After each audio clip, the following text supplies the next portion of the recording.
Good morning, everybody. The time is 10:01, and I want to call the March 30th, 2023 Planning Board meeting to order. We have with us today Commissioners Washington. Morning. Commissioner Giraldo. Good morning. And myself, Chair Shapiro. Please note that the deadline for all participant pre-registration and for all submission of materials and exhibits was 12 noon on the Tuesday before this Planning Board meeting. Registered speakers may join the meeting with a link provided in the email provided by the Planning Board office or listen by phone by utilizing the caller number provided in the email. Of course, anyone may tune in to watch the Planning Board meeting via live stream. And if you wish to speak or become a person of record, you may use our online web form, which you will see referenced on the screen. In addition to the commissioners, we are joined by our Deputy Planning Director, Derek Berlage, Delisa Coleman, our Senior Counsel, Jessica Jones, Planning Board Administrator, Joe Parsons, our Senior Technical Hearing Writer, James Hunt, the Division Chief for the Development Review Division, and we have staff members Kenneth Flanagan and Ryan Crowder helping us with technology behind the scenes. Thanks to all of you. Let me just go through the order of cases real quick. We're gonna, because we have a bit of a split day, we're gonna be starting now, and we'll be taking up a number of cases, and then we will take a big break in the afternoon, and we'll be coming back at 3 o'clock. And when we come back at 3 o'clock, we are only going to hear items 5 and item 13. So we will go through the rest of the cases before that. And for the record, commissioners and others, here's the order that we're going to do that. We'll do items 1, 2, 3, 4. Then we will do, James, you want to do item 13 first this morning? Yes, Mr. Chairman, that's fine. That'll work. So we'll do items 1 through 4, then we'll take up item 13 and get ready for this. We'll do item 13, then 10, then 7, then 6, then 11, then 8, then 9. And then in the afternoon, when we come back at 3 o'clock, we're going to be taking up items 5 and 13, and that's it. Okay, so with that, I'm going to begin with item 1. And item 1, Mr. Burton, are you on the line by any chance? Mr. Chairman, I'm here, sir. There he is. We have some bittersweet news, which is we have a retirement that we are announcing. So, Mr. Burton, Planet 3 with Prince George's County Planning Department and countywide planning, retiring from MNC PPC effective March 31st after how many years, Mr. Burton? 35 years of service? 35 years, a month, and about 4 days, if anybody's keeping score. 35 plus years of service in the transportation planning section.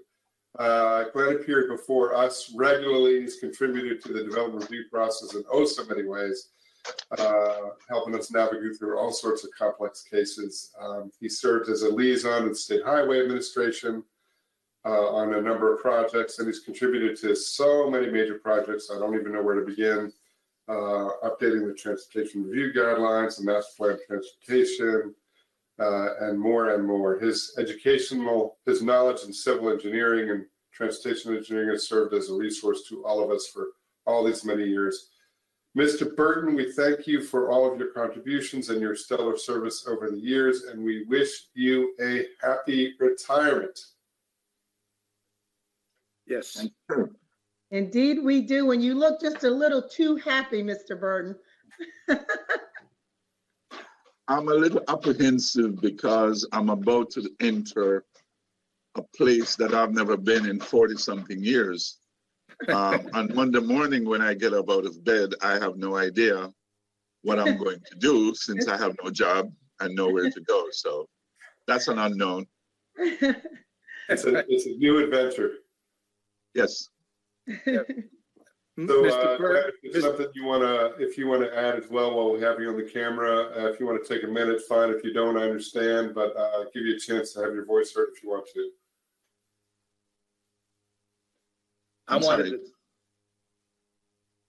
Go ahead, Mr. Burton. I just wanted to take a minute to thank you for your years of service, but I always enjoyed, especially when you were the lead on the transportation and there were questions, and you always broke down the issues so clearly. It made it easy for someone who's not an engineer to understand.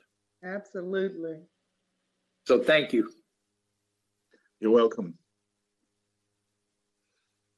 Ms. Burton, any final words from you? Want to give your speech? On the advice of counsel, I'm going to invoke my Fifth Amendment. No, I'm just, it's, well, what can I say? I have never been through anything like this before.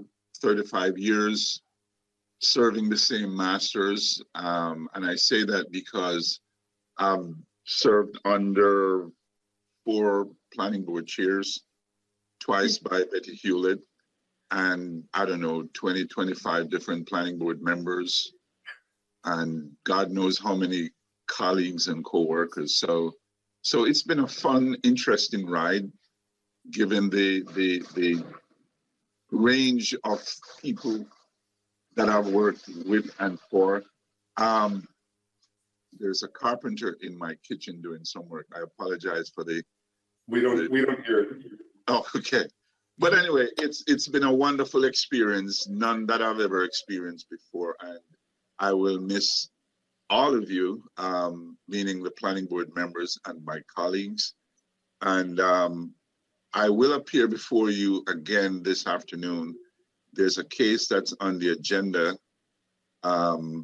so maybe I should reserve the rest of my comments. Not knowing how this afternoon will go, but it's been a fun ride, honestly, regardless of what happens next. I had a wonderful time here, and I hope all the best for the planning board and the planning department in the future.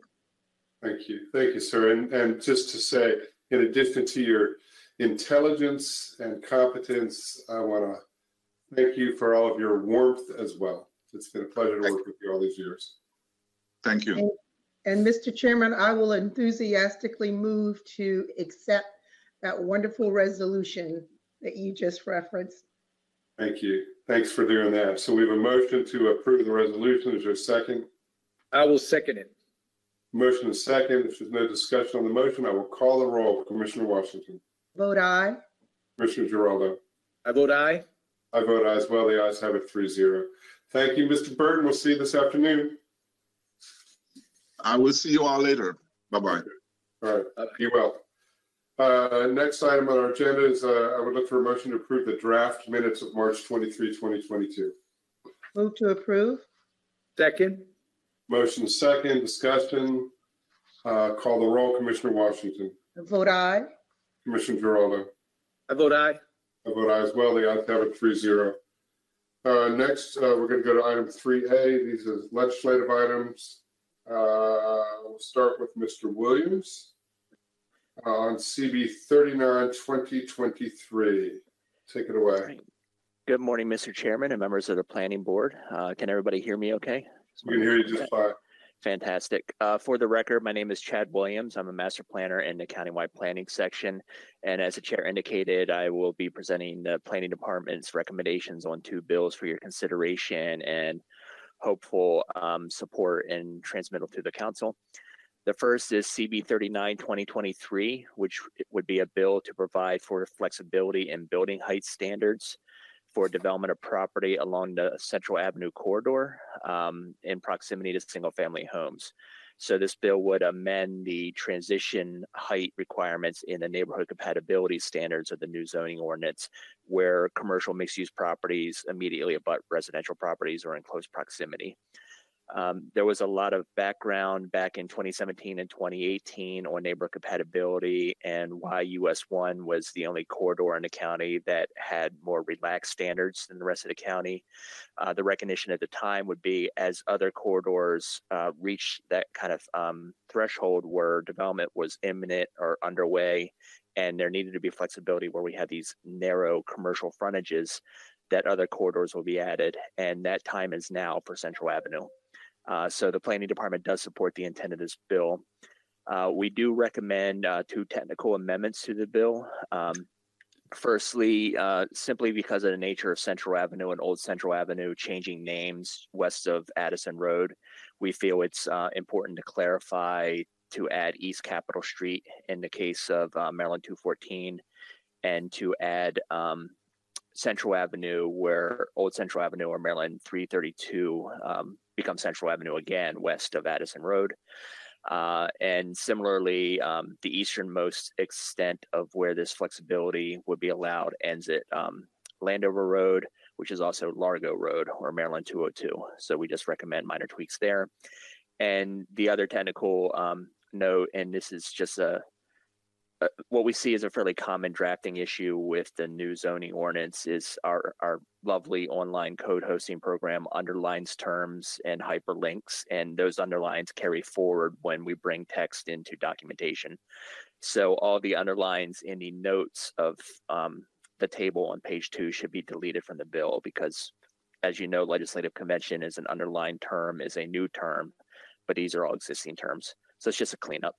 And with that, that concludes staff's presentation on CB 39. We do ask that the board support with amendments to clarify the intent of the bill.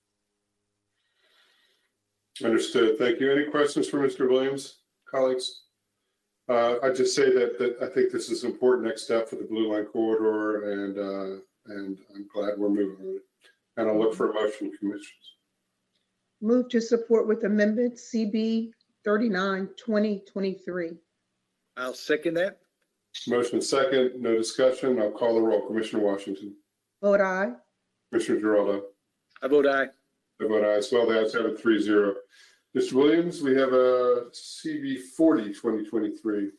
Yes, sir. And CB 40 2023 is an important bill that would amend the lot coverage and green space requirements for development of any property in the IE or industrial employment zone, one of our new zones in Prince George's County.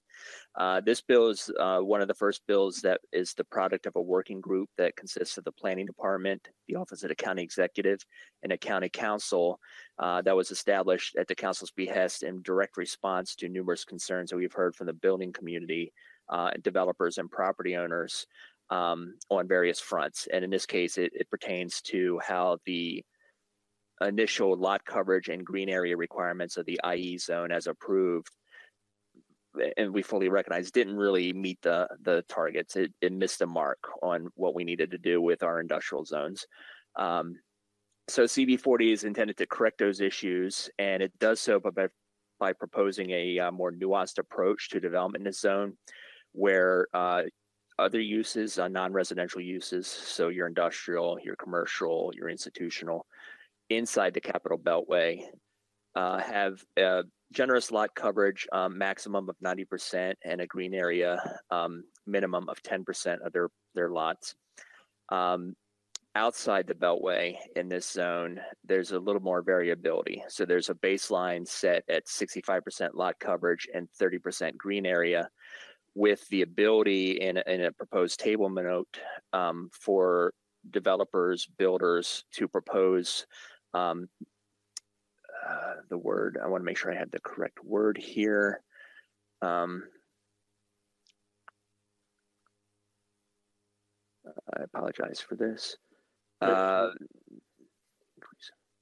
Offsetting, because I first want to use mitigation. That's not quite correct. So in exchange for offsetting the environmental impacts of the proposed development, those the lot coverage may be increased and the green area minimum may be decreased for development in this area. So again, we do certainly understand that the initial zoning ordinance didn't quite get there with regard to lot coverage and green area in this zone. So this bill is needed. We do support this bill.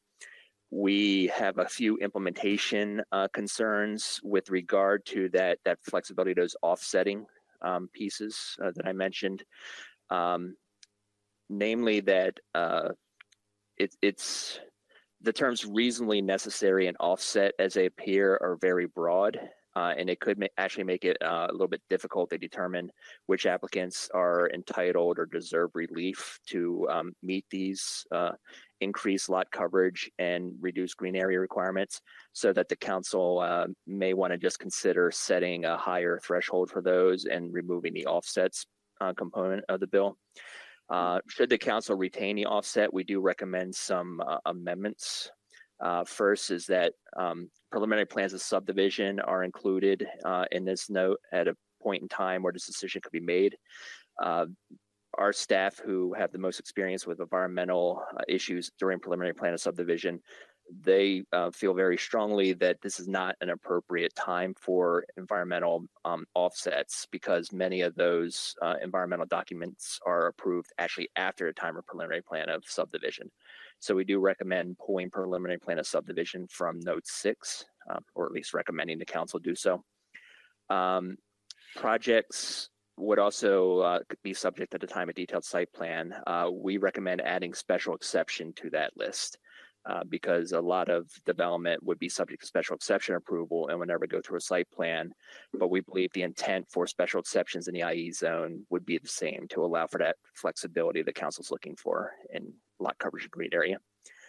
And rather than list multiple review or approval bodies, if, for example, the council added a special exception, they would need to add zoning hearing examiner to match planning board for the decision bodies.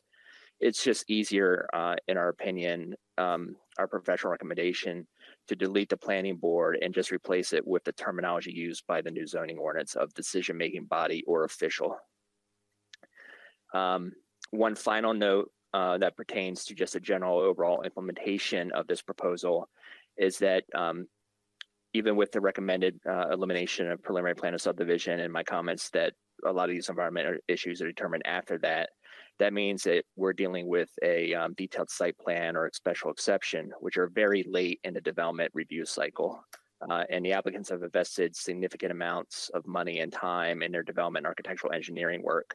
So having fluid decisions on which they're relying on actual financing and engineering and design may contribute to the unnecessary inherent uncertainty of the process in the approvals and in their proposals for the projects. To sum up real quick, there are also just a couple of minor technical amendments that are in the staff report. I'm not going to go over those unless you have questions.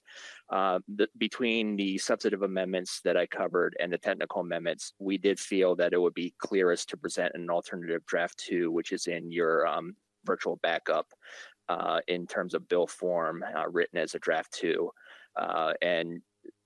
We are asking for your support with amendments, including transmittal of that, what we called a little bit in faith, a planning board recommended alternate draft 2 for the council's consideration. And that concludes staff's report on this bill. Thank you. Thank you, Mr. Williams. A lot of work went into this, and appreciate all the negotiation and back and forth between the y'all, council, executive. I recognize how much time and effort went into this by you and by others. So thank you, Mr. Williams. Commissioners, any other questions for Mr. Williams? I just have one question. Is with regards to the 10% green area, is there a bottom line? A bottom line in terms of the percentage or in terms of Right. It will be 10%. 10% is the minimum green area requirement. Minimum. Okay. Yes, sir. All right. Thank you. You did do a lot of work, and I appreciate your comments. Mhm. Yeah, I want to recognize more of my colleagues did work on this one than myself. Well, So. you and your colleagues. Thank you. Thank you, sir. Any other questions? If not, I would look for a motion. Move to support CB 40 2023 with amendments. Second. So motion by Commissioner Washington, second by Commissioner Giraldo. Discussion on the motion. I will call the roll. Commissioner Washington. Vote aye. Commissioner Giraldo. I vote aye. I vote aye as well. The ayes have it 3-0. Thank you, Mr. Williams. Thanks to the rest of the team. Thank you. Next, we have our consent agenda. I believe item 4D has been removed from the agenda. So related items 4A and B. Is there anyone here who wishes to oppose staff's recommendation? Any board members, anyone from the public? If not, I would look for a motion. After consideration of the record for items number 4A and 4B, I move adoption of staff findings and approval of the items on the consent agenda in accordance with the recommendations of staff. Second. A motion by Commissioner Washington, second by Commissioner Giraldo. Discussion on the motion. I'll call the roll. Commissioner Washington. Vote aye. Commissioner Giraldo. I vote aye. I vote aye as well. The ayes have it 3-0. We will now move on to, what did I say, Mr. Hunt? We're going to do Item 13. 12 first, right? So let's I'm go. sorry, with 12, yes, item correct. 12 on the agenda. Item 12 is DSP 22028 Fairwood Square. We have Mr. Tedesco representing the applicant. Hold on, let me get to my notes on this.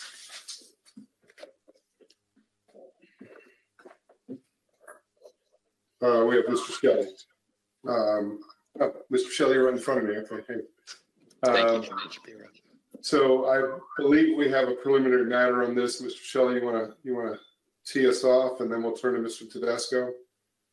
Yes. Good morning, Mr. Chair, members of the Planning Board. For the record, I'm Andrew Shelley with the Urban Design Department, or Urban Design Section. Item number 12 is detailed site plan DSP-22028 for Fairwood Square, which seeks to develop 200 single-family attached townhouse dwelling units and infrastructure for the future development of approximately 5,000 square feet of commercial/retail uses on parcel 1. The applicant has requested a 2-week continuance until April 13th, 2023, and staff recommends that the planning board approve the 2-week continuance. This would conclude staff's presentation. Thank you. Thank you, Mr. Shelley. Mr. Tedesco, you want to step in on this? Yeah, just I think a point of order. The requested continuance actually came from a citizen opponent, Mr. Michael Bridges, that we got word of this morning. I believe it was filed yesterday. So notwithstanding the filing coming in after the Tuesday deadline and not conceding the basis for the continuance, which was a referral that was received by DPI on the 23rd of March, not conceding that that is quote unquote new information under section 125.05A. In the abundance of caution, the applicant is in agreement with the staff suggested 2-week continuance in response to Mr. Bridges' request for a 1-week continuance. Thank you. Mr. Hunt, how does this affect the action limit? And is there anything specific we need to do related to that? At this point in time, the applicant would need to waive on the record, which I think they are willing to do so, the action limit, because today is the action limit at this point in time, from my understanding. Yeah, actually, just point of clarification. You might recall, Mr. Chairman, that last week we continued this case to today based upon an error on the commission's website. And at that time, I did waive the action period to April 15th. So as I understand it, the hearing would be on April 13th. I don't believe that requires another waiver since it's within the action period. But if it's deemed necessary from either Mr. Hunt or from your legal, we're happy to provide that. No, I think you're right that you're jogging all of our memories on this. So I think we're on the same page then. Okay, thank you, Mr. Tedesco. And your point around what brought us to this is heard loud and clear. Commissioners, I'd look for a motion. Move to approve the 2-week continuance, Mr. Chairman. I believe it's April 13th. Correct. I'll second it. Got a motion by Commissioner Washington, second by Commissioner Giraldo. Any discussion? Calling the roll, Commissioner Washington. Vote aye. Commissioner Giraldo. I vote aye. I vote aye as well. The ayes have it 3-0. Continuance to April 13th on this case. Thank you, Mr. Shelley. Thank you, Mr. Tedesco. So we'll now move to item 10 on our agenda. This is Community Planning Division, Planning Assistance to Municipalities and Communities Program. Mr. Sams, I think you're going to give us the presentation on this. This is an action item. And Mr. Sams, take it away. Good morning, Mr. Chair, members of the Planning Board. For the record, this is Dan Sams with the Community Planning Division. In presentation, as you noted, on the Planning Assistance to Municipalities and Communities Program. Today, staff will provide an update on 4 recently completed projects, present a new project for funding approval, and propose minor program guidelines revisions. Next slide, please. A longstanding program, PAMC, was reinvigorated in 2018 with funding by the County Council. Over $1 million has been invested since then on 23 projects, many undertaken using consultant expertise. These short-term projects produce timely plans and studies for the subjects municipalities, communities, and organizations are interested in most. Next slide, please.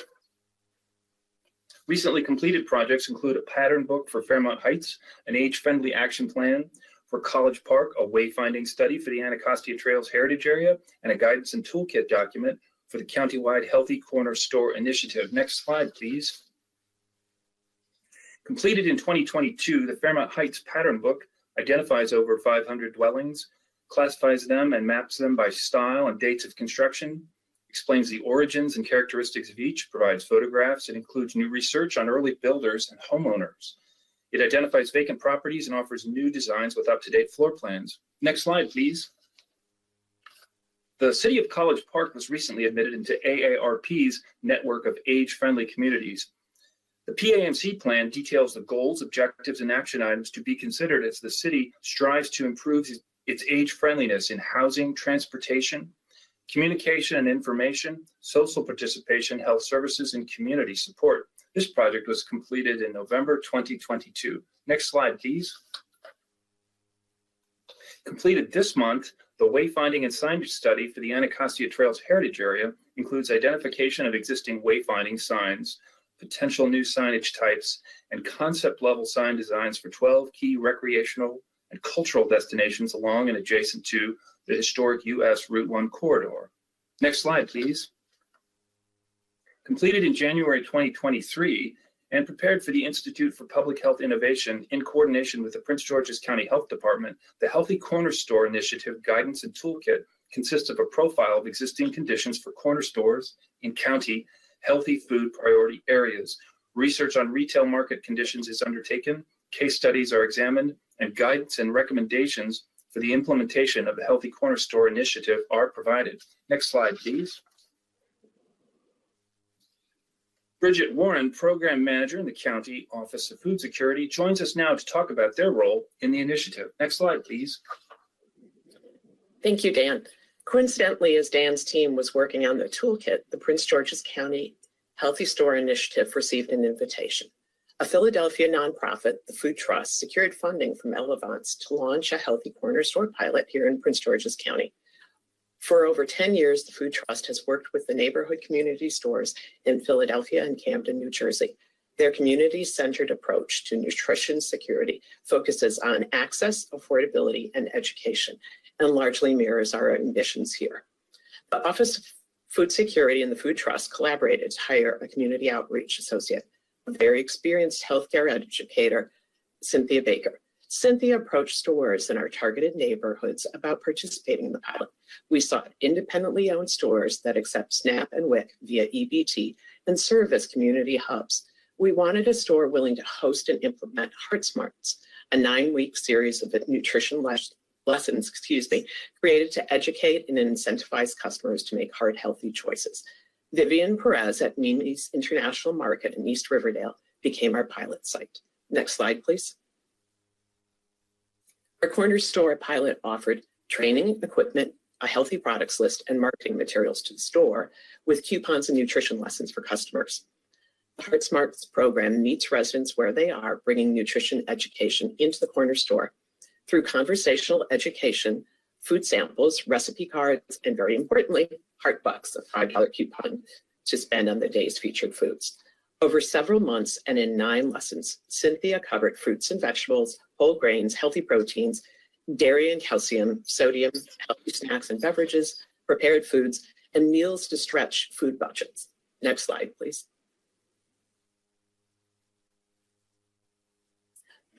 The Heart Smarts nutrition education program is of particular importance in Prince George's County.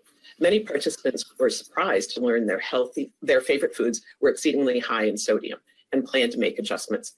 Nutrition lessons can help our residents make better food choices, reducing the incidence of diabetes, heart disease, and obesity.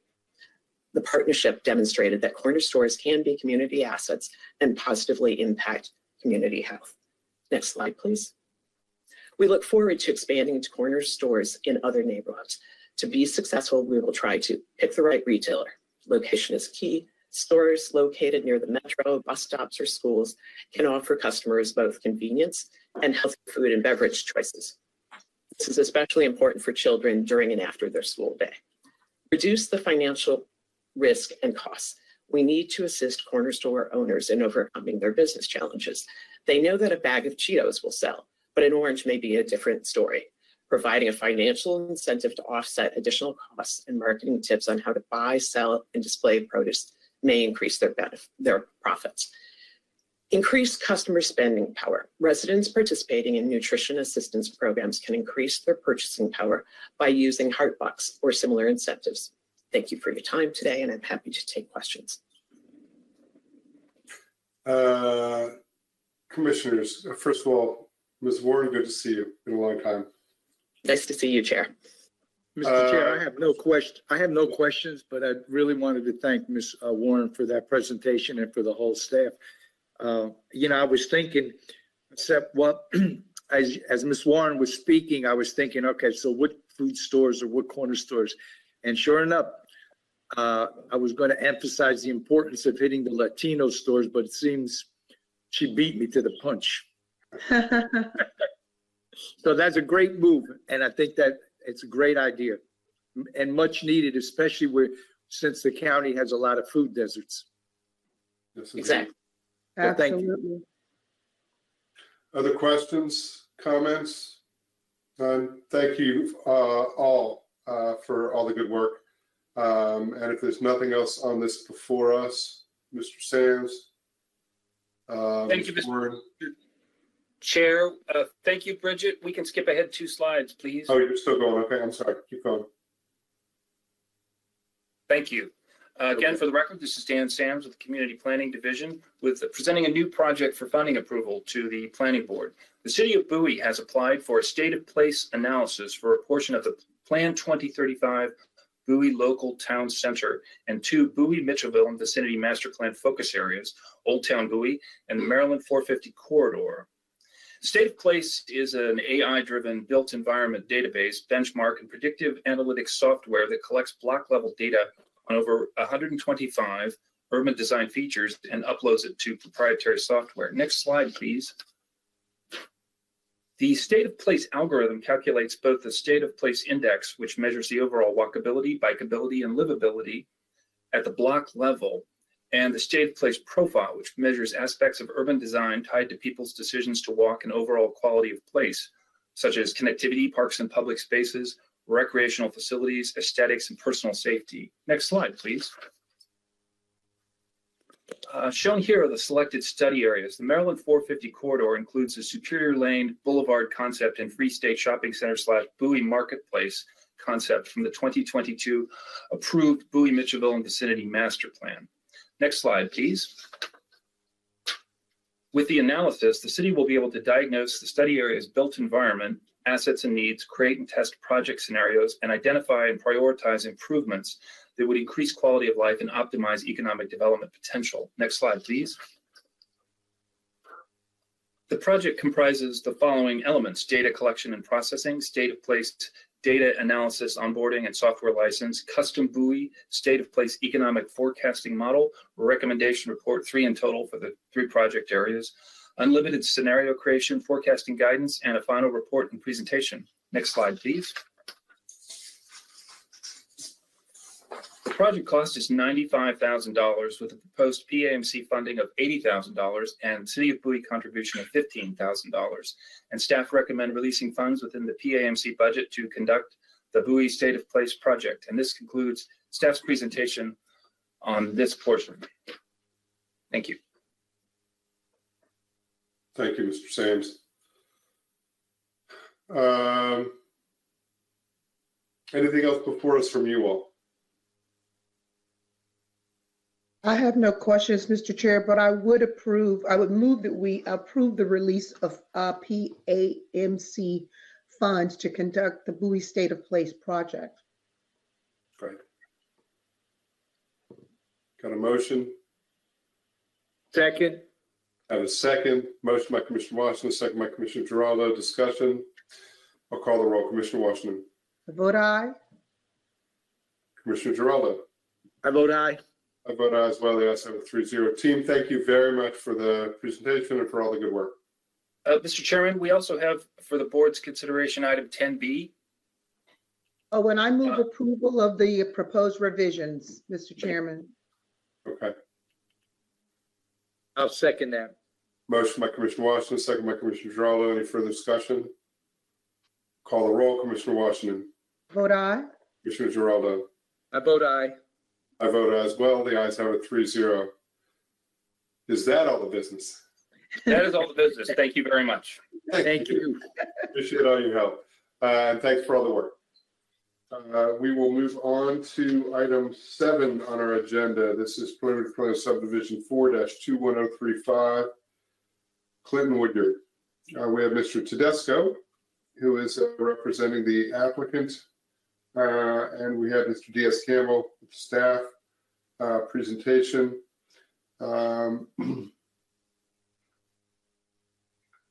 Let me see. I just want to make sure so this is an evidentiary hearing. Ms. Coleman, I don't think we've been well, let me do it. Let me read it just in case. The planning board is going to be conducting an evidentiary hearing in this case, requiring those intending to provide testimony to take an oath.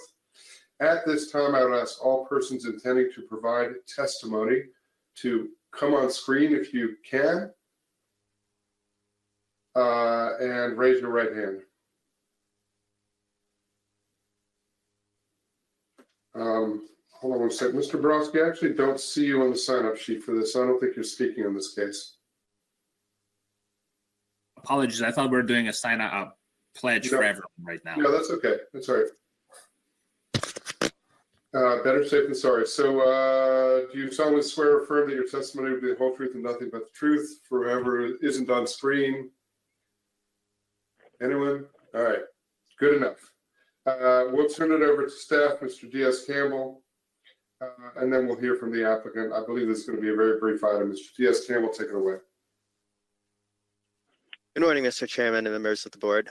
For the record, I am Eddie Diaz-Campbell, Planner 2 with the subdivision section. Item number 7 on the agenda is the preliminary plan of subdivision for Marilyn Clinton Woodyard, 4-21035. The subject project proposes one parcel for 6,837 square feet of commercial development. The allocation is subject to approved certificate of adequacy ADQ-2022-078. For this application, the applicant has not requested any revisions to the conditions of approval, and notice that citizens have signed up to speak. Staff recommends adoption of the findings of the technical staff report, approval of a variation from section 24-121A3 of the prior subdivision regulations, and approval of the preliminary plan of subdivision, subject to conditions contained in the staff report. This concludes staff's presentation. Thank you, Mr. Diaz-Campbell. Mr. Tedesco, something you want to add? Good morning, Mr. Chairman and members of the planning board. Again, for the record, Matthew Tedesco at the law firm of McNamee Hosey here on behalf of the owner applicant, Marilyn Clinton Woodyard, LLC. I'm here prepared to answer any questions, but also to align myself with Mr. Diaz-Campbell. Staff report, we are in agreement with the recommended findings and conditions as prepared and recommended by staff. I do want to take just 10 seconds to publicly thank Mr. Diaz-Campbell, Ms. Connor, Dr. Stabler, and Mr. Gross for their review. We've worked very closely with them on this particular project and came to a point, as you see this morning, with a recommendation as supported by staff and in agreement with the applicant. And since he announced his formal retirement, Mr. Glenn Burton, who was the reviewer of this case, I want to thank him for his review of this application and for all his work over my entire career, which spans more than almost 19 years now. So I wish Mr. Burton all the health and happiness and success in retirement, and thank him for all his efforts, not only to the commission, but to all of us in the private sector during that time. So with that, Mr. Chairman, thank you for your indulgence for letting me say that. And we would respectfully request the planning board's approval of this application. Thank you, Mr. Tedesco. On behalf of the staff and Mr. Burton, I appreciate all the kind words. And there's no one signed up to speak for this. We will close this hearing. And commissioners, what is your pleasure? Mr. Chairman, I move that we adopt the findings of staff and approve preliminary plan 4-21035 and variation from section 24-121A3, along with the associated conditions as outlined in staff's report. Second. Motion by Commissioner Washington, a second by Commissioner Geraldo. Any discussion on the motion? Calling the roll, Commissioner Washington. Vote aye. Commissioner Geraldo. I vote aye. I vote aye as well. The ayes have it 3-0. Thank you, Mr. Tedesco. Thank you, Mr. Diaz-Campbell. Next item, we have item 6 on our agenda is DSP 22022, Hillside at Fort Washington. Representing the applicant, we have Mr. Balian and Mr. Zila. Zila or Zyla? Can't remember how you pronounce that. And we have Dominic Lockhart, who will give the staff report. This also is an evidentiary hearing, so this requires those intending to provide testimony to take an oath. And at this time, I will ask all persons intending to provide testimony to raise your right hand. Do you solemnly swear or affirm that your testimony will be the whole truth and nothing but the truth? I do. I do. Thanks, everybody. Consider yourself sworn in, and let me turn it over to Ms. Lockhart for a brief staff presentation, and then we'll hear from the applicant if there's anything further to add. Ms. Lockhart. Good morning, Mr. Chair and members of the board. For the record, I am Dominique Lockhart with the zoning section. Item number 6 on the agenda is detailed site plan DSP-22022 titled Hillside at Fort Washington. The proposal is for development of 64 single-family attached dwelling units. Based on the findings presented in the technical staff report, staff recommends that the planning board approve this detailed site plan and associated type 2 tree conservation plan, subject to the conditions contained in the staff report. This concludes staff's presentation. Thank you. Thank you, Ms. Lockhart. We have all the information in the backup. This case is about as straightforward as can be, though. And again, there's nobody in opposition to this as well. Let me correct that. Do we have Mr. Owens? Are you here to speak on this case as well? I am here. Before Mr. Owens, before you do, I just wanted to make sure I wasn't missing it. But you are planning on speaking on this. So did you, or were you sworn in? Did you take the oath? I was. Okay. I was. Okay, thank you. So now let me turn to the applicant, and Ms. Bally, the floor is yours. Hello, Mr. everyone. Chair, I had one question first for staff. Yeah, I'm Please. sorry. Go ahead, Mr. Okay, no problem. No problem. Ms. Lockhart, thank you. My question is with regards to the sidewalk on Oxon Hill Road. Will it go all the way to Livingston Road? I will have to defer to the applicant on that one. Okay. Thank you. All right, so Mr. Balian, the floor is yours, and you've got a question already for one of my commissioners, but take it away. Okay. Thank you, Mr. Chair. My name is Sevak Balian. I'm president of Haverford Homes, and I'm the owner of this property. And I want to thank staff for their presentation and for their review. And I concur with all their findings. With regard to the sidewalk, we are extending the sidewalk fronting our entire property and slightly even more to the trail system that Park and Planning has adjacent to our property. But that's the extent of it. We're not going over other people's properties at this time. But that's fairly typical in terms of sidewalk improvements. It typically is along the frontage of a property. Well, I understand that. I'm just kind of concerned with the county's preference to have connectivity. And so it gets up as far as the trail and then there's nothing there. And I'm very familiar with that area, living by it. And I'm just concerned that and then you have the new shopping center that was developed right on Livingston Road. So I'm just thinking in terms of, it won't be very pedestrian friendly for anybody going down there and then stopping at the trail and then having to walk in the street to go to the shopping. That's my concern. Yes, it's a valid concern. We have a complete street project, complete streets, and that's what. So Yes. There's another project immediately to the south of me, and that's come in front of you with a new preliminary plan that was back sometime at the end of last year when I came in with my preliminary plan, and they have that connectivity to extend that sidewalk along the frontage of their property, but that more or less abuts my property, and the park and planning property is in between. right. So then it's your understanding, so I'm clear, is that the sidewalk with the other preliminary plan of subdivision, that the two sidewalks will meet? Yes, that's my Okay. understanding, but I'm not the expert on that. Obviously, your staff will know Yeah. better. Right. Okay. All right. Thank you, Mr. Ballion. I have Of no further course. questions.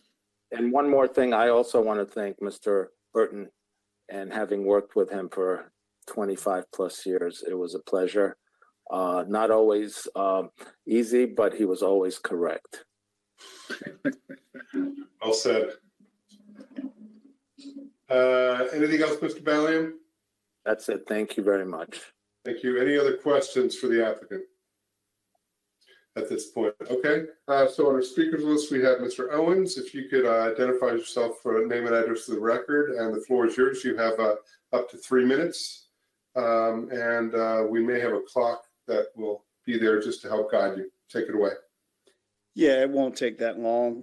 Good morning, Dave Owens, Fort Washington Forward. Hopefully everyone can hear me. I got a new microphone in, so sometimes it's a little scrolly.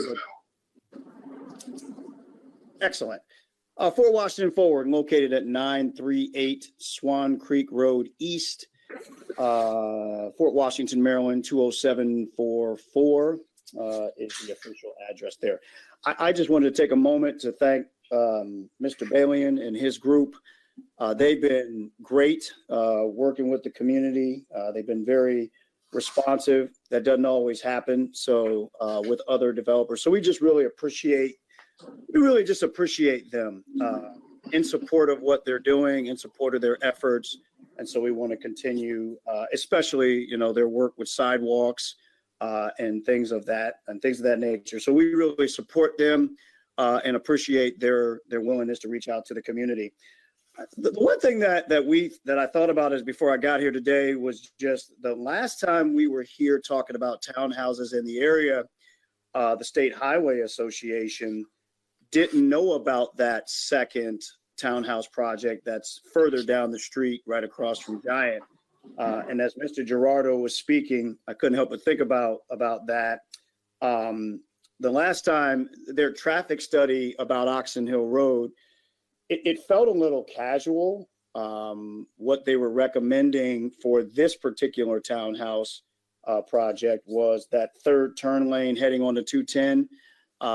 Certainly not implying that doesn't fit here. Not saying it doesn't, but I would just recommend moving forward as we think about that second townhouse project and the different things that are coming to that area, in particular, the new commercial plaza that Mr. Gerardo talked about, that we really think about a substantive traffic study, more traffic study that's done there, in particular with that hospital as well, that may be coming in the future, that addresses the overflow in that area, because that's an area that a lot of cars cut through in the morning time. So I would just recommend Fort Washington Forward would like to recommend a substantive traffic study as we look at more things being built in that particular area, i.e. that second townhouse project.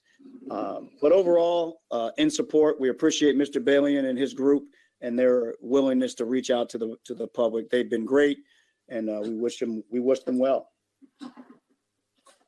Thank you, Mr. Owens. And let me just say, we will take your recommendation under advisement, make sure staff follows up as well. So thank you for making your voice heard on this.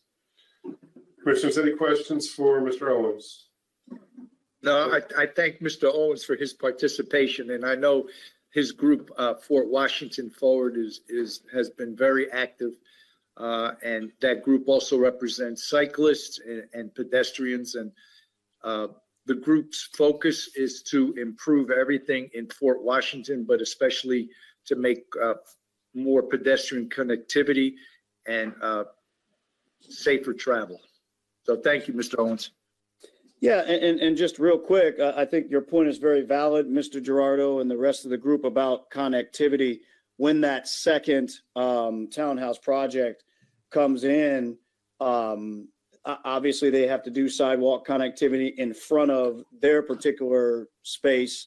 Mr. Balian is doing it in front of his particular space, but there is a gap in between that's park and planning, and so somehow, some way, it's got to be connected through there as well, so that when people walk up and down Oxon Hill, they can get to that commercial center, and the sidewalk will be connected. So I just think with continued conversation, we can make it happen, and the residents are here to support in whichever way we can to make sure that that does happen. Great. Yeah, thank you for that. And we'll have our Department of Parks and Recreation look at that as well. Appreciate it. Okay, there's no one else signed up to speak. I'm going to close the hearing. Any deliberation, commissioners, or if not, what's your pleasure? Mr. Chairman, I move that we adopt the findings of staff and approve DSP-22022 and TCP2-005-2023, along with the associated conditions as outlined in staff's report. Second. A motion by Commissioner Washington, a second by Commissioner Geraldo. There's no discussion. I will call the roll. Commissioner Washington. Vote aye. Commissioner Geraldo. Vote aye. I vote aye as well. The ayes have it 3-0. Thank you, Ms. Lockhart. Thank you, Mr. Balian, and your team. Thank you, Mr. Owens. And we will move on. Next item is item 11. This is Countywide Planning Division. We have 4 reservations that will expire on June 30th, 2023 at various locations. And I'll turn to Mr. Patrick for a brief staff presentation. And this is Mr. Chair, folks. I'm sorry, Mr. Chair. For the record, James Hunt with the Development Review Division. I just want to take a quick moment to introduce Mr. Ben Patrick to the Planning Board. This is his first time presenting before the board today. Just a bit of background. Mr. Ben Patrick actually received his bachelor's degree from the University of Maryland in engineering and has been working with the planning department as a planner 1 in the transportation planning section since January of 2021. So just want to take a quick moment to introduce him to the board. Thank you. Thank you, Mr. Hunt. Go Terps, Mr. Patrick, and take it away. Welcome aboard, by the way. Looking forward to working with you. Thank you. Thank you, Mr. Hunt. Good morning, Mr. Chair, members of the Planning Board. For the record, my name is Ben Patrick, the Transportation Planning Section. We have 4 reservations that will expire on June 30th, 2023. Section 243405, the Prince George's County Code provides that a reservation may be continued for additional periods of time, and that prior to the reservation date, the Planning Board shall determine whether the reservation should be renewed. It's also required that consent from the property owners be obtained prior to any continuation beyond the first 3 years. Finally, it's required that opportunity be provided for the county executive and the county council to comment on the renewals. And that concludes staff's presentation. Thank you, Mr. Patrick. Commissioners, any questions for Mr. Patrick? Do we want to grill him on his first day? No? I know. If I had my voice, I'll save it for the next hearing, Mr. Patrick. Welcome aboard. Thank you, Mr. Patrick. Commissioners, what is your pleasure on this item? I move that we approve the request for staff to request consent from the owners for continuing the reservation. Second. Got a motion, Commissioner Washington, a second by Commissioner Geraldo. Any discussion on the motion? I'll call the roll. Commissioner Washington. Vote aye. Commissioner Geraldo. I vote aye. I vote aye as well. The ayes have it 3-0. Thank you, Mr. Patrick. Next, we have item 8 on our agenda. This is preliminary plan of subdivision 4-22046, Bright Seat Industrial. This also will be an evidentiary hearing requiring those attending to provide testimony to take an oath. So at this time, I'm going to ask all persons intending to provide testimony to raise your right hand.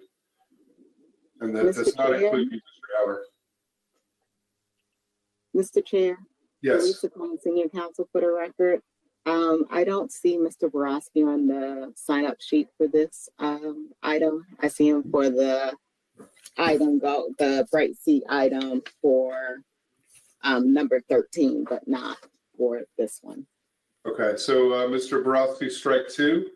But I think you'll be getting a hit on the next case, but you're not signed up for this one. Mr. Shapiro, if I may have a minute, I spoke in private call with a couple of your staff, and I was told that because I signed up to speak for the preliminary site plan and I'm a person of record, automatically get to sign up for the rest of the alphabet soup, the special site plan, and all the other professional things that you guys do. And I was told that I don't necessarily need to sign up. That was during our team's call with three of the colleagues. One of them was here on the call today. I don't know if that team call was recorded, but I believe I was somewhat misinformed as to the procedures, and therefore I did not sign up for this meeting.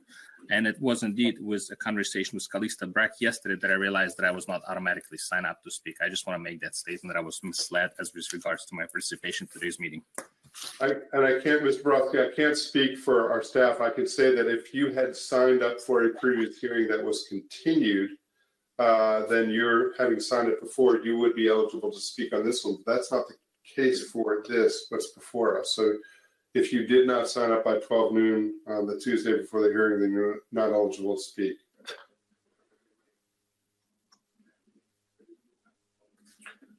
Thank you. And I hear you. We'll make sure we have conversations with staff to make sure we're communicating the correct message on this. My experience with staff is they're pretty good about this, but I'm not at all suggesting that you're misrepresenting yourself or anybody. There may have been some confusion around that, and we'll work with that internally to help with that, okay?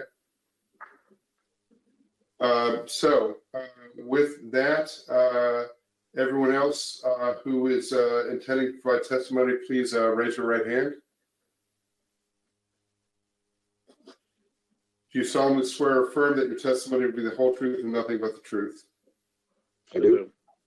Okay, thank you all. Consider yourselves sworn in. So I'm going to turn to Mr. Heath, and then we'll hear from Mr. Haller. Mr. Heath, take it away. Good morning, Mr. Chair, members of the board. For the record, Antoine Heath with the subdivision section. Item 8 is a preliminary plan of subdivision for 4-22046 Bright Seed Industrial, which proposes one parcel for the development of 152,080 square feet of industrial use. All information regarding this preliminary plan of subdivision has been stated in the staff report, and staff is recommending approval with conditions. This application is supported by and subject to Certificate of Adequacy ADQ-2022-032, which was approved with conditions on March 23rd, 2023.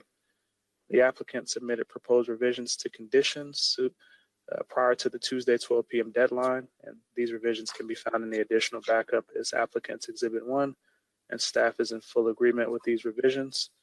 That'll conclude staff's presentation. Thank you. Thank you, Mr. Heath. Any questions for staff before we turn to the applicant? None? All right, thank you, Mr. Heath. Mr. Haller, floor is yours. Thank you. Good morning, Mr. Chairman, members of the board. First of all, let me apologize for appearing before you in my spare bedroom, but the COVID bug has bit me, and I am not allowed in my office this week. I will say that my brain fog is not so bad as to not thank Mr. Glenn Burton for all of the years that I've worked with him. I have worked with him for his entire 35 years, and he is an absolute pleasure to work with, has always been, is very knowledgeable, and he is also very well, as he knows very well how knowledgeable he is, because as somebody stated earlier, he's always right. But having said that, I'm going to miss Glenn, and time does move on. Having said that, with regard to the subject property, the Bright Seed Industrial property, this was before you on March 2nd for the conceptual site plan. From a subdivision standpoint, this is fairly straightforward. It's a 12-acre parcel that's being subdivided into a single 12-acre parcel. We have completed the ADQ process, as Mr. Heath mentioned, and we are in concurrence with those conditions, as well as the conditions as stated in the staff report, subject to the minor revision shown on applicant's exhibit number 1. I have several members of the development team. Mr. Cole Schnorf is with the ownership group. I have Mr. Paul Woodburn, who's with our engineering firm, Atwell, as well as Mike Lenhart with our transportation division. all of which are here to answer any questions that you have. I really have nothing more to add than what's in the staff report, as we concur with the conclusions of staff. And as I said, with the recommendations with the minor revision that's before you. I'm happy to answer any questions that you may have. Thank you, Mr. Haller. Commissioners, any questions for the applicant on this, Mr. Haller, or any member of his team? I don't have any questions. It's again, a fairly straightforward case. So we have nobody signed up to speak on this case. I'm going to close the evidentiary hearing, and I will turn it back to you, commissioners. Any deliberation, or if not, is there a motion? Mr. Chairman, I move that we adopt the findings of staff and approve preliminary plan 4-22046 and TCP 1-021-2022-01 and variation from section 24-122A, along with the conditions as outlined in staff's report and as further amended by applicant exhibit number 1. Second. Got a motion by Commissioner Washington, a second by Commissioner Giraldo. Any discussion on the motion? Calling the roll, Commissioner Washington. I vote aye. Commissioner Giraldo. I vote aye. I vote aye as well. The ayes have it 3-0. Thanks, everybody. Thanks for your Mr. Haller, hope you get healed quickly. Yeah. I'll be back at 3 o'clock. I doubt I'll be healed by then. All right, we'll see your spare bedroom in a few hours. Thank you. We have one last item on our agenda before we take a break. We have item 9. This is STP 2206 NCBP parcels 7, 8, and 9. This is a request for a continuance to next week, but I'm still going to, we are opening up an evidentiary hearing. So since we are conducting this, all those who are intending to provide testimony still need to take an oath. So at this time, even if you're not going to be speaking, you may. Let me ask all persons intending to provide testimony to raise their right hand. Do you all solemnly swear or affirm that your testimony will be the whole truth and nothing but the truth? I do. Okay. Consider yourself sworn in. Again, this is a request for a continuance. I'll turn to Mr. Shelley to introduce this, and then we'll hear from Mr. Antonetti, who's representing the applicant. Mr. Shelley, take it away. Thank you, Chairman Shapiro. Good morning, Mr. Chair and members of the board. For the record, I am Andrew Shelley with the Urban Design Section. Item number 9 is Specific Design Plan SDP-2206 for National Capital Business Park, parcels 7, 8, and 9, which seeks to develop a 358,450 square foot warehouse distribution building and an accessory 3-acre outdoor storage yard. The applicant has requested a 1-week continuance to April 6, 2023 for additional time to review the technical staff report and conditions of approval.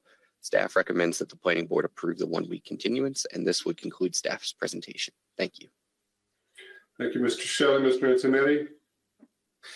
Good morning, Mr. Chair and members of the planning board. For the record, Robert Antonetti of the law firm of Shipley & Horn. We're here to be before you on behalf of the applicant for this application. So we are requesting the 1-week continuance for the reasons Mr. Shelley stated, and we would respectfully request your support. Since I do have the mic, I would like to thank Mr. Burton for his years of service. In my 21 years working in the county, he has been a fixture in development review applications. He is incredibly scholarly, knowledgeable. I respect him. He's challenged me over the years. He's made me a better attorney because of that. And on a personal level, I will miss him. I'll miss working with him. So I certainly understand that when the time is right to retire, it's time to do it. I wish him absolutely all the best, and just wanted to put that on the record while I had the opportunity. Thank you, Mr. Antonetti. Appreciate the kind words. We have nobody, commissioners, any questions for the applicant on this? We have, so it's before us is a request for a continuance. Staff is in agreement with it. And pardon me, are there any action limit issues here, Mr. Hunt, Mr. Antonetti? Not from our end, Mr. Chairman. Okay. Okay, so Commissioners, what's your pleasure? Move to approve the continuance to April 6th, Mr. Chairman. Second.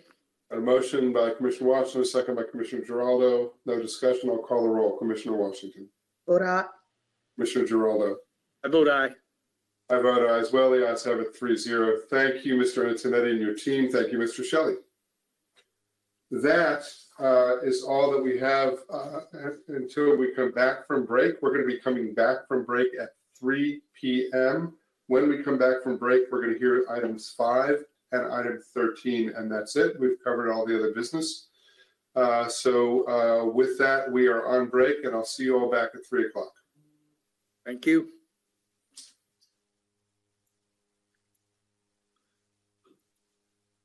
Yep, we're good to go. This conference will now be recorded. Let's give it that extra 30 seconds on my side, so we start up right at 3, because that's what we told people we'd be doing. Okay. And James, I'm correct. All we have is item 5 and item 13, right? That's correct. Okay. Let me get the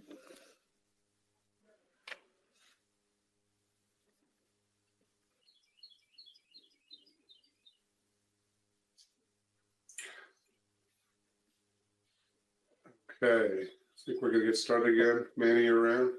Yep, I'm here. Are we doing 5 first? We're gonna do 5 first, yeah. Okay, I was just getting my book. Got it. So this is the March 30th Planning Board meeting, folks. We are returning from an extended break. We are now back in session. We have 2 items before us. We're going to start with item 5 on our agenda. This is a comprehensive design plan 0601-02 Woodside Village, Westphalia Meadows. We have Ms. Lockhart, who will be giving us a staff presentation, and Mr. Haller will be representing the applicant. And please note that Stan Brown will be representing the People's Zoning Council. The planning board is conducting this as an evidentiary hearing. So those intending to provide testimony will take an oath. So at this time, I would ask all persons intending to provide testimony to raise their right hand. Come on screen if you can. Those that is not required.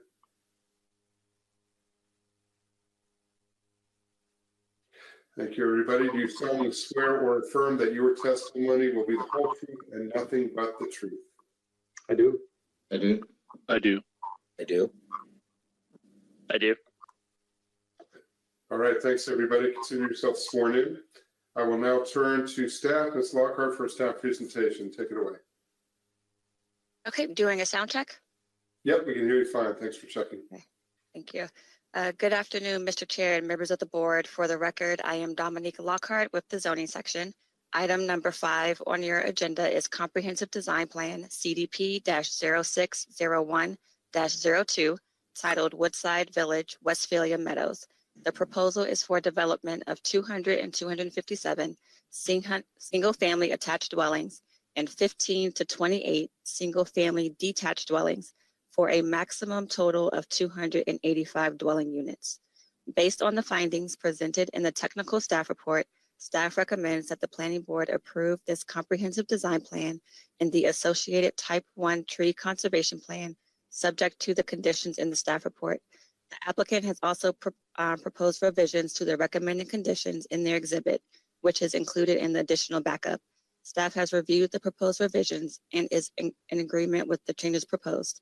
This concludes staff's presentation. Thank you, Ms. Lockhart. Commissioners, you have the backup. We certainly don't want the abbreviated presentation to suggest that there's anything but a very thorough review of this. So appreciate all the work by staff. Commissioners, any questions for staff based on the backup in this presentation? None for me, Mr. Chairman. Okay. None for me either. Thank you. Very quick question from me, Mr. Chairman. Yes, sir. Ms. Lockhart, just a clarification point. I noticed there is a proposed playground along Westphalia Road. And I'm just wondering, Westphalia Road is Collector Road, correct? Correct. And Ritchie Marlboro Road, is that an arterial or a collector? I can double check that. The only reason, But transportation staff is on if they know offhand. okay, the only reason I ask is I agree with staff that that playground that is generally proposed as part of this CDP to be along Westphalia Road should not be there. And that you've recommended that the playground location be somewhere else on the property. I just wanted to confirm that, that's a reasonable request from the staff. Other than that, I have no other comments. Thank you, Mr. Brown. And any reaction to Mr. Brown's affirmation of our direction? Ms. Lockhart, Mr. Hunt? I'm going to check into that at this point in time. Real quick, one moment. Okay. Why don't we continue with the process, and we'll come back to this before we wrap this up, okay? So any other questions? Mr. Hunt, you got something? No? Okay. Any other questions for staff? If not, I'm going to turn to Mr. Haller. And you can take it away, bring in any other members of your team as you see fit. And maybe you have something related to Mr. Brown's question as well. I can address that briefly as well. Again, thank you, Mr. Chairman, members of the board. Thomas Haller, attorney with offices in Largo. I'm representing the applicant in today's CDP application, Stanley Martin Homes. This property may look somewhat familiar to the planning board because you've seen it in context of other surrounding properties very recently. The history on this property is that although it's only 63 acres, it was actually part of a much larger 381 acre Woodside Village development, which was zoned to the RM zone by the adoption of the Westphalia Sector Plan in 2007.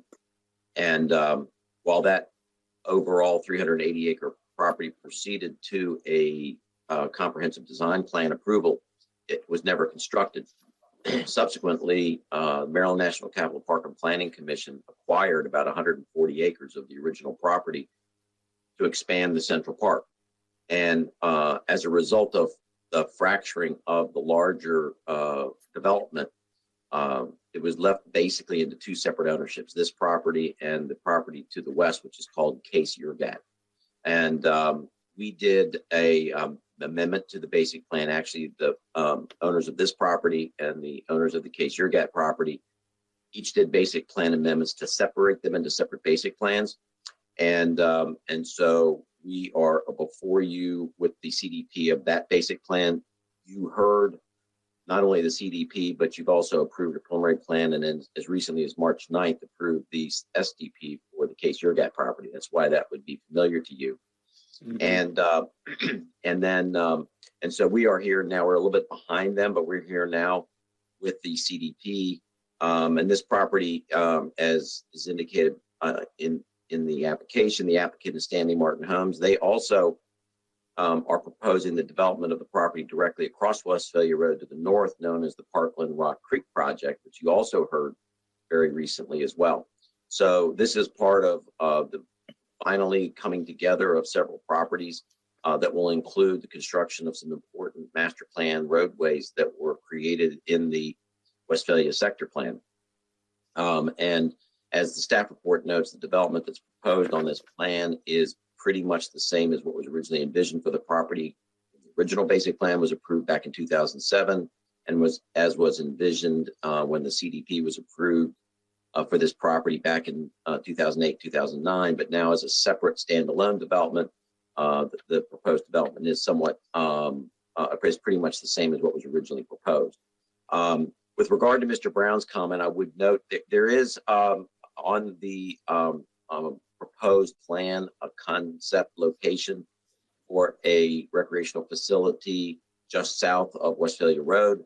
There is a fairly large topographical difference between the property and the road, and it was thought by the applicant that that might be an appropriate location. I would note that on page 6 of the staff report, the staff says that they would like to see the applicant explore other locations for that playground. In fact, I think the language says a condition is provided herein to explore a more ideal location for the playground in this community at the time of SDP.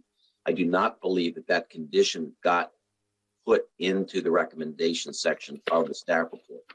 So following up on Mr. Brown's comment, adding a condition that the applicant explore relocation of that playground at the time of SDP might be appropriate. But that condition is not in the staff report, and we did not add it in ours. I just noticed it as I was preparing for the hearing this morning. Oh, yes, Mr. Haller. That's why I raised it, because I didn't see it as part of any recommended conditions. And with all of the traffic accidents that are occurring on Ritchie Marlboro Road, just a little bit south and east of this property, I think it would be appropriate to have that condition attached. Thank you, Mr. Brown. Mr. Haller, anything else for you on your report? No, Mr.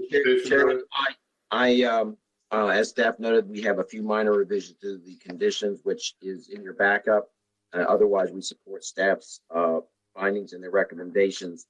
I'm just looking at the conditions now. I think that condition 5, which contains modifications that the applicant should explore at the time of specific design plan, would be the appropriate place to add a condition to the CDP, condition 5G, and I would suggest using similar language as is in the staff report, which is the applicant should explore a more ideal location for the playground at the time of at the time of SDP. Thank you, Mr. Howard. Anything else to present? I do not. We do have other witnesses here that are capable of answering any questions. We have Mr. Dan Jackson with Stanley Martin Homes, and Nat Ballard with our civil engineers, Rogers, and also Mike Lenhart with Lenhart Traffic Consulting. But they're here to answer any questions that you may have. I have nothing further to add. Thank you, Mr. Howard. Questions from commissioners? Commissioner Giraldo. I have a question for Mr. Brown. Mr. Brown, if they put the condition in the SDP, is that okay with you? Oh, yes. If we attach the condition to this CDP to say that during the time of SDP, they will consider alternative locations for that playground, that would be fine. Yes. Okay. So you want a condition saying that at the time of DSP? SDP. SDP. Yes. Okay. They will consider alternative locations for the playground. Okay. Thank you. Other questions for staff or Mr. Brown?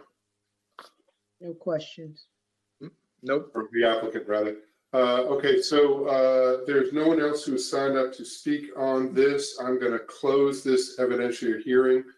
Question for Mr. Hunt, Ms. Lockhart, the condition as described, as suggested by Mr. Brown, and as essentially proffered by Mr. Haller. Is that okay?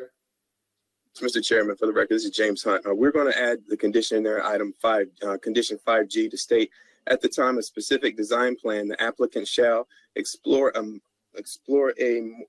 ideal location for the playground at the time of SDP. Excellent. Great. I think that fits the bill. Okay, there's nothing further before us on this. If there's no further deliberation, commissioners, what is your pleasure in this item? Mr. Chairman, I move that we adopt the findings of staff and approve CDP-0601-02 and TCP1-002-2023, along with the conditions as outlined in staff's report and as further modified by applicant exhibit number 1 to include the addition of condition 5G, which speaks to exploring the additional location for a playground as part of the SDP and is read into the record by Mr. Hunt. Excellent. We have a second, Commissioner Giraldo? Second, yes. Sorry. That's all right. We got a motion by Commissioner Washington, a second by Commissioner Giraldo. No further discussion on the motion. I'll call the roll. Commissioner Washington. Vote aye.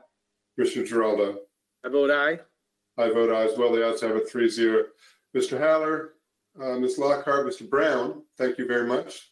And we will move on to the next case. Thank you. Mr. Haller, get better. I will. Trust me. Believe this is our last item for the day. We have item 13, CSP 13006-01, 1990 Bright Seat Road property. This is continued from March 23, 2023 Planning Board meeting. We have Ms. Lockhart who will be giving a staff presentation. We have Mr. Hatcher who will be representing the applicant. I believe there's a few folks who've signed up to speak as well, and we will get to them through our process. This is a evidentiary hearing, so those intending to provide testimony will be required to take an oath. So at this time, I would ask all persons intending to provide testimony to come on screen if you can, and to raise your right hand. Do you solemnly swear or affirm that your testimony will be the whole truth and nothing but the truth? Do. Yes. Do.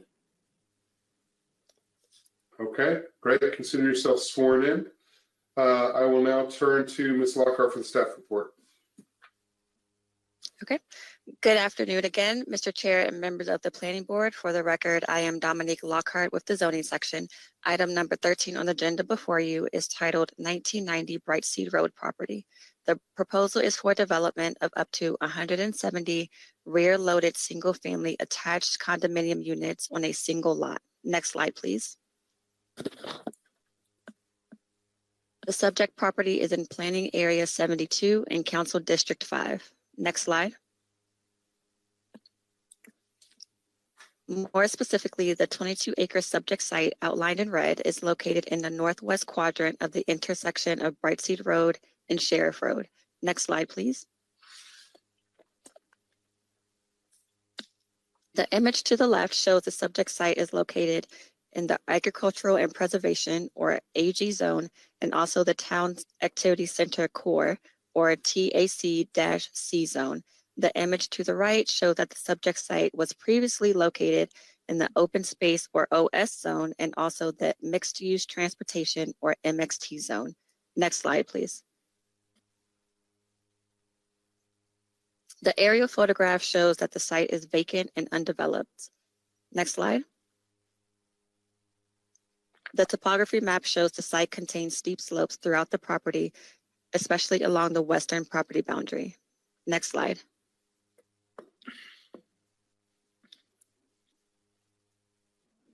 This slide shows the master plan rights-of-way in the vicinity of the site. Bright Seat Road to the south of the site is a collector road, and Sheriff Road to the east of the site is an arterial road. Next slide, please. The proposed development concept plan provides townhouses and community amenities designed to front on roadways, providing a connected circulation system for pedestrians and vehicles. Next slide, please. The TCP1 proposes to clear 2 acres of woodland. Technical revisions are required to the TCP1 to be in conformance with the natural resources inventory. A variance is also requested for the removal of a specimen tree, which is in poor condition. Next slide, please. The additional backup includes an applicant's exhibit which proposes technical corrections to the conditions. Staff is in agreement with the proposed revisions. In conclusion, staff recommends that the Planning Board adopt the findings and approve Conceptual Site Plan CSP-13006-01 and associated Type 1 Tree Conservation Plan, subject to the conditions found in the staff report as revised by applicant's Exhibit 1. This concludes staff's presentation. Thank you. Thank you, Ms. Lockhart. Commissioners, before we turn to the applicant, any questions for staff for Ms. Lockhart? No questions. Mr. Hatcher, I will turn it over to you. You can introduce your team as appropriate, and the floor is yours. Thank you, Chairman, Commissioners. For the record, my name is Chris Hatcher with CL Hatcher with office in Laurel, here on behalf of the applicant for this CSP 13006-01. Would really like to first, there are a few team members here on behalf of the applicant. You know, that we are all here to respond to any questions you might have, but for now, I think we're pretty comfortable with the direction that the staff has gone. We have been working pretty collaboratively with staff, and through the process, I want to thank them for working with us on some pretty intricate issues, particularly as it relates to the trail. We'd also like to thank some of the community members that we've met with several times on issues relevant to the CSP and the other entitlements that are anticipated, which are the preliminary plan and the detailed site plan. With that, we have submitted an applicant's exhibit B, which staff has reviewed and provided their concurrence with those revisions. And so the applicant respectfully requests that the planning board adopt the findings of facts and conclusions of law contained in the staff report as amended by applicant's exhibit B, and approve CSP 13006 and associated TCP and variants. Again, we do have a few team members that are here, depending on any questions that the board might have. I just have a clarifying. Questions, Commissioner Washburn? Thank you. Sorry, just a clarifying question. Ms. Lockhart, you referenced the applicant exhibit as applicant exhibit 1. And Mr. Hatcher, you referenced it as applicant exhibit B. I just want to make sure we are referencing it correctly for the record. So who can tell me which it is?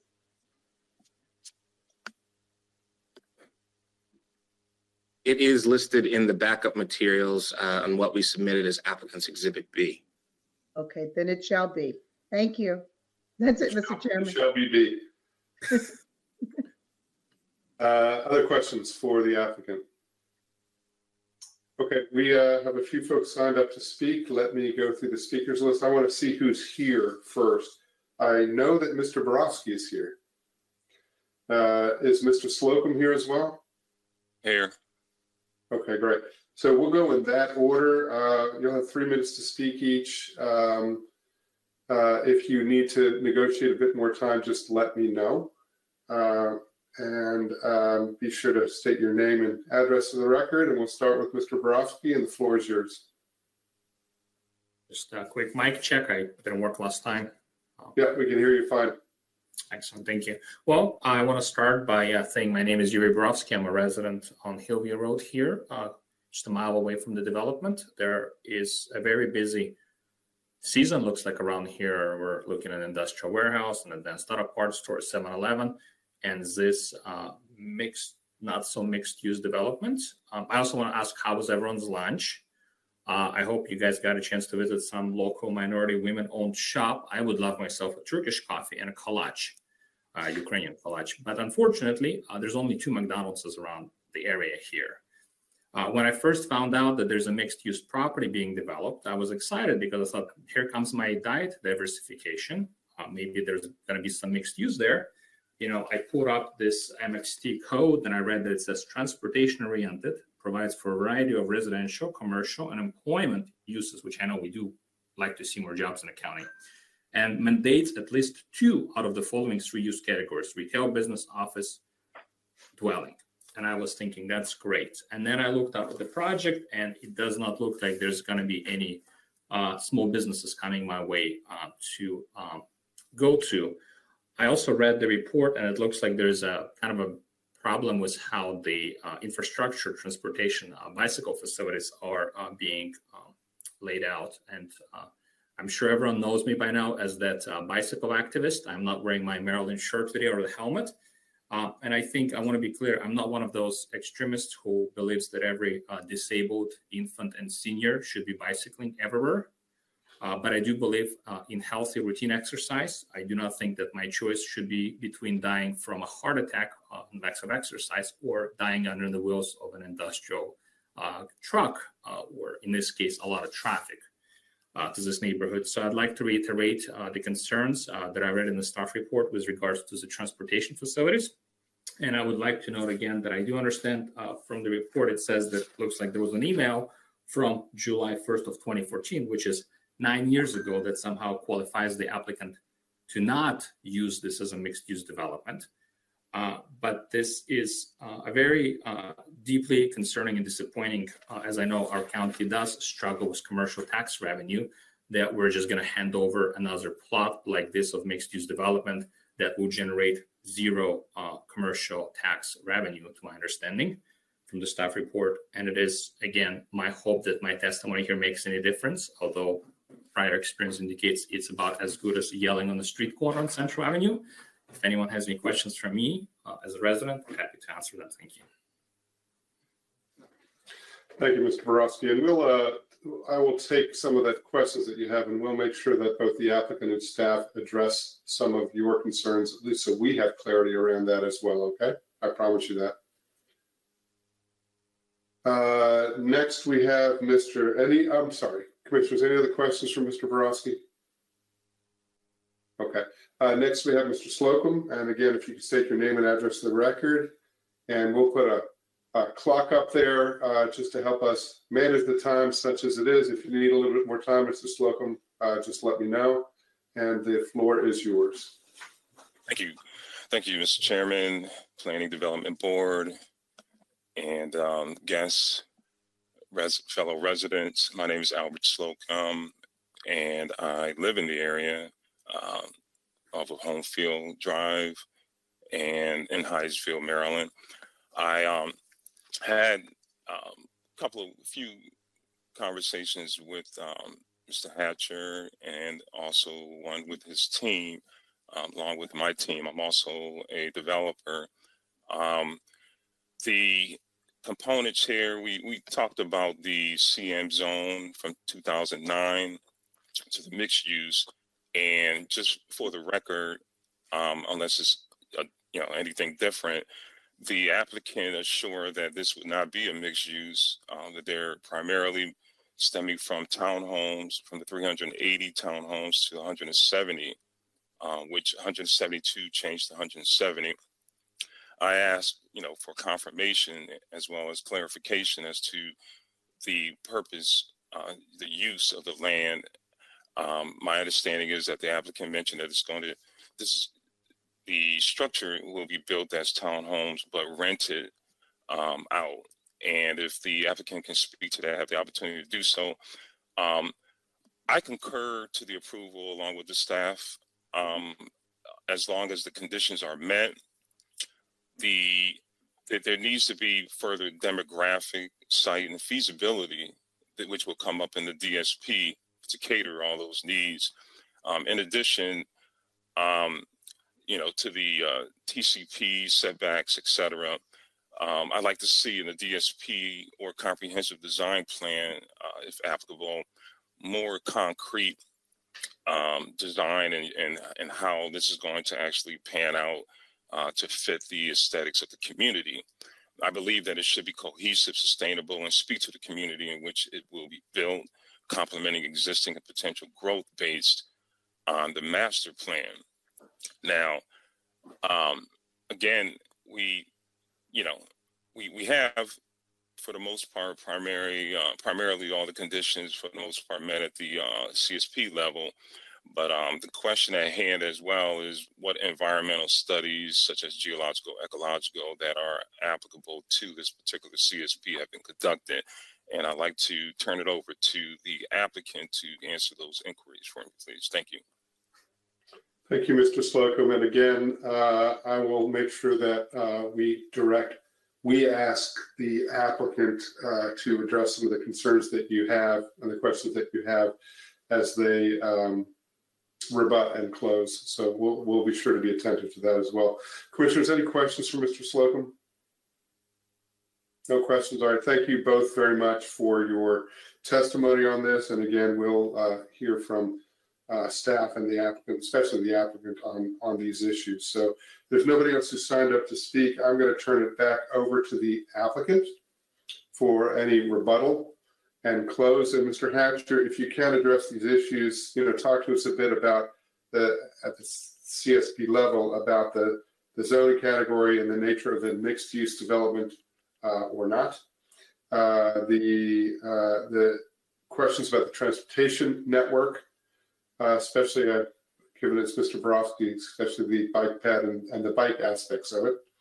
And then for Mr. Slocum, we have, first of all, I had a question for you, Mr. Hatcher. And it's not relevant to us, but I'm just curious. So the applicant is proposing purpose-built rental townhomes. Is that right? Is that what I heard from Mr. Slocum? Yeah, what we're describing them as is a horizontal multifamily community. Correct. Rentals. Correct. Okay, all right. And again, it's either here or there. I'm just kind of curious because that's a bit of missing middle housing that I don't think we have a lot of. So that's certainly an interesting piece that we'll be hearing more about, I imagine. And then there was a question about the ecological environmental studies that have been done, that if you can pick that up as well from Mr. Slocum as appropriate at this stage of approval. So with that, the floor is yours for rebuttal and for close. Yeah. Thank you. I'm directing these all to you, Mr. Hatcher, but Ms. Lockhart, Mr. Hunt, if there's anything that you feel like you want to weigh in on or add to that you think is going to be helpful for us, raise your hand and let us know, and we'll work in as well. For the record, my name is Chris Hatcher. Thank you, Mr. Chair. I believe the first question was really regarding the transportation network, specifically as it relates to the trail. And this was actually something that was necessitated, at least one of the continuances, while we worked pretty collaboratively with transportation staff and urban design staff. We think that as with the revisions and some of the backup material, the concerns expressed by transportation have been addressed. But just to give you a synopsis of the issue that I believe is articulated in the staff report is really not whether the trail should exist and not really where it should terminate on the property, but where it should enter the property from the school board property. And with the addition of some materials that we provided to staff, I believe that we were all in concurrence, at least at the CSP level, about where it should enter. Obviously, as we get into more details, the width of the trail is going to be more further evaluated, especially as you start to get into the more environmental areas of the property. With respect to the misuse aspect, we are proceeding under the prior zone, and there are a few exemptions in the MXT zone that do allow for a singular use. The email referenced by the citizen is shown on page 7 of the staff report, and it does fall into that specific exemption. Specifically, the Urban Land Institute did a study in this area, particularly between Landover Mall and what redevelopment could occur there, and FedEx Field and what potential redevelopment could occur there. I think both those, just considering the recent news, are very prime for something to happen. And so I believe the contents of that Urban Land Institute study are hopefully going to come true. But that is the basis for one of the exemptions, the MXT zone, which confirmation received in 2014. I think the final question really related to some of the environmental studies that we have done or required as part of the CSP, and particularly that will be required as part of some of the future entitlements. And so,